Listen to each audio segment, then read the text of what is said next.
اچھا جی، محمد حذیفہ آصف پراچا، اب یہ دو بندے ہیں یا ایک ہی صاحب کا لمبا نام ہے، بہرحال ان کی کراچی سے ان کا تعلق ہے۔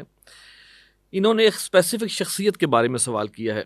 آج کل ایک معروف شخصیت انجینئر علی مرزا سوشل میڈیا پر بہت لوگوں کو متاثر کر رہے ہیں۔ ان کے خیالات، نظریات اور تصورات سے مجھے کئی اختلافات ہیں، اور میری نظر میں جس کام میں ان کی اس وقت مصروفیات ہیں، بانی تنظیم ڈاکٹر اسرار احمد صاحب رحمہ اللہ کا دور دور سے اس تک کوئی واسطہ اور تعلق نہیں ہو سکتا، بلکہ کئی اعتبارات سے بالکل تضاد بھی نظر آتا ہے۔ لیکن ان صاحب کا بہت بڑا مسئلہ جس سے بہت بے چینی پیدا ہو گئی ہے وہ یہ ہے کہ یہ بار بار اپنے آپ کو ڈاکٹر اسرار احمد صاحب کا شاگرد قرار دیتے ہیں۔ جہاں بھی دلیل کی ضرورت ہو تو اپنی بات کہہ کر بیان کر دیا کرتے تھے، لیکن میرے استاد ڈاکٹر اسرار احمد نے یہ بات کہی ہے، جبکہ وہ بات بھی ڈاکٹر اسرار احمد نے نہیں کہی ہوتی۔ تو ان کا سوال یہ ہے کہ یہ انجینئر محمد علی مرزا اپنے آپ کو ڈاکٹر اسرار صاحب کا شاگرد کس حیثیت سے کہتے ہیں، اور کیا ان جیسی معروف شخصیت کے ایسے عمل سے تنظیم کی دعوت پر اثر نہیں پڑے گا؟ جی، پہلی بات ہماری ایک اصولی پالیسی ہے جس پر ہم کوشش کرتے ہیں کہ حتی الامکان عمل ہو۔ ہم عام طور پر شخصیات کا نام لے کر یا ایون جماعتوں کا نام لے کر تبصرہ یا تنقید نہیں کرتے۔ ہاں، کوئی فرقہ باطل ہو، ایسے باطل فرق یعنی کہ جن کے تصورات ہی مین اسٹریم امت کی اس سے ہٹ گئے ہوں، کوئی انکار سنت میں مبتلا ہے، کوئی ختم نبوت کے عقیدے کا انکار کرے تو بات الگ، ورنہ عموم کے اعتبار سے ہماری کوشش ہوتی ہے حتی الامکان، کہیں انتہائی شدید ضرورت ہو تو بات الگ ہو جائے گی، کہ افراد کا نام اور تحریکوں یا جماعتوں کا نام لے کر ہم تنقید یا تبصرے سے حتی الامکان گریز کرتے۔ نمبر ایک سوال آ گیا تو پہلے دو تین اصولی بات سمجھ لیتے ہیں۔ جہاں تک بانی تنظیم ڈاکٹر اسرار صاحب رحمۃ اللہ علیہ کا تعلق ہے، میں سمجھتا ہوں کہ امت کا 1/3 حصہ وہ اردو سمجھتا ہے، کچھ اکثر بولتے بھی ہیں، پاکستان، بنگلہ دیش اور انڈیا کو اگر آپ شامل کر لیں، اور اردو یا ہندی؟ جی، اردو یا ہندی، بالکل۔ تو 1/3 حصہ امت کا ایسے افراد پر مشتمل جو اردو یا ہندی سمجھتے ہیں۔ تو بانی تنظیم ڈاکٹر اسرار صاحب رحمۃ اللہ علیہ کو سننے والوں کی تعداد تو اب لاکھوں سے بھی کروڑوں کی بات ہے، الحمدللہ۔ اور یہ ایک اچھی بات ہوتی ہے کہ میں کسی شخصیت سے استفادہ کروں تو میں ان کو اپنا محسن سمجھوں، اور میں کہوں جی میں نے ان سے استفادہ کیا، اس معنی میں کوئی کہتا ہے کہ وہ میرے استاد ہیں، تو ایسے تو لاکھوں افراد آپ کو ملیں گے کہ ڈاکٹر اسرار صاحب ہمارے مینٹور ہیں، کوئی یہ کہے گا ڈاکٹر اسرار صاحب ہمارے مربی ہیں، ڈاکٹر اسرار صاحب ہمارے محسن ہیں، ڈاکٹر اسرار صاحب ہمارے استاد ہیں، ایسے تو لاکھوں افراد ملیں گے۔ تو کوئی اتنا کریڈٹ دیتا ہے ان کو یا ذکر کرتا ہے تو یہ اچھی بات ہے۔ سیدنا علی رضی اللہ تعالیٰ عنہ فرماتے ہیں جس سے مجھے ایک لفظ سکھا دیا وہ میرا استاد ہے، میں اس کا غلام ہوں، اللہ اکبر کبیرہ۔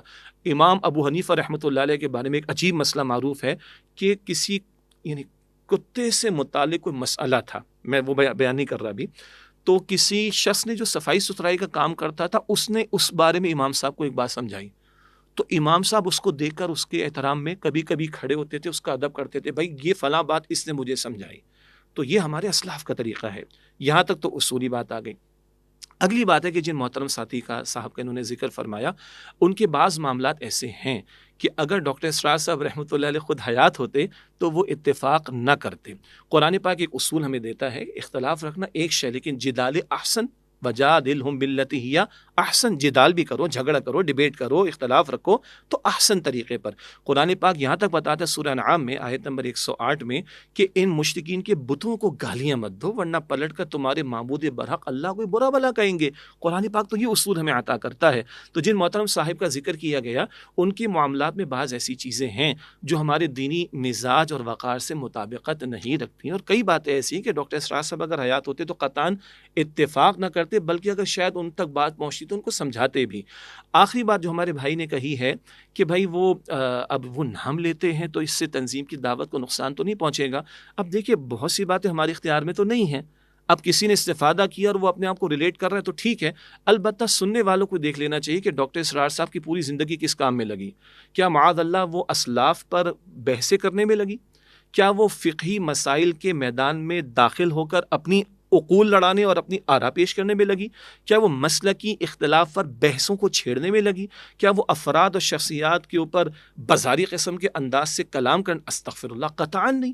ان کی زندگی لگی خدمت قرآنی میں، ان کی زندگی لگی اقامت دین کی جد و جہد کے تعلق سے۔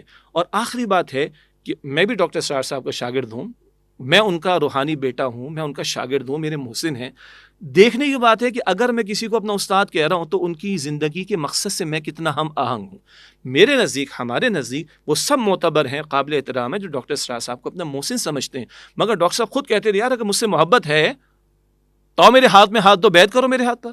مجھ سے محبت ہے تو آؤ اس کام میں لگو جس کام میں لگا ہوا ہوں. مجھ سے محبت ہے تو اقامت دین کی جد و جہد کے اندر آؤ، اجتماعیت اختیار کرو، بیعت کرو اور اپنا تن من دھن اس کام میں لگانے کی کوشش کرو.